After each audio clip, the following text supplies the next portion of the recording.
नमस्कार दोस्तों, मैं संगीता अपने यूट्यूब चैनल पर एक माता का बहुत पुराना गीत गाने जा रहे हूँ। अच्छा लगेगा तो लाइक सब्सक्राइब शेयर कीजिएगा और कमेंट बॉक्स में बताइएगा गीत आप लोगों को कैसा लगा और ढेर सारा प्यार दुलार दीजिएगा।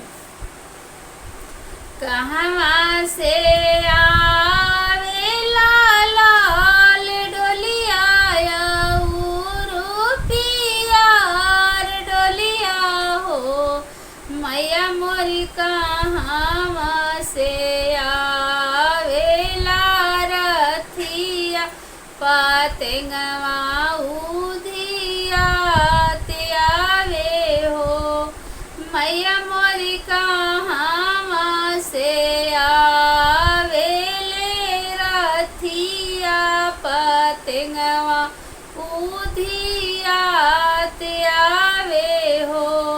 पूर्व से आवेला लाल डोलिया रूपियार डोलिया हो, मैया मोरी पश्चिम से आवेले रथिया पतंगवा उधिया त्यावे हो, मैया मोरी पश्चिम से आवेले रथिया पतंगवा उधिया त्यावे हो। कहवा बैठाई मोमोलाल डोलिया रूपियार डोलिया हो, मैया मोरी कहवा बैठाई मोरथिया पतला उधिया त्यावे हो, मैया मोरी कहवा बैठाई मोरथिया पतकवा उधिया त्यावे हो। मड़वे बैठाई मोमोलाल डोलिया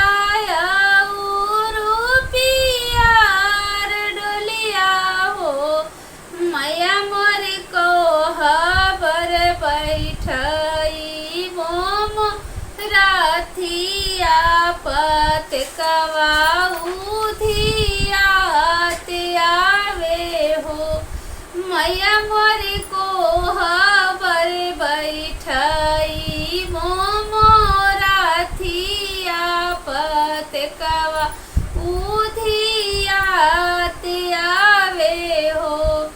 काई खियाई मोमोलाल डोलिया रूपियार डोलिया हो, मैया मोरी काई खियाई मोमो रथिया पतकवा उधिया त्यावे हो, मैया मोरी काई खियाई मोमो रथिया पतकवा उधिया त्यावे हो।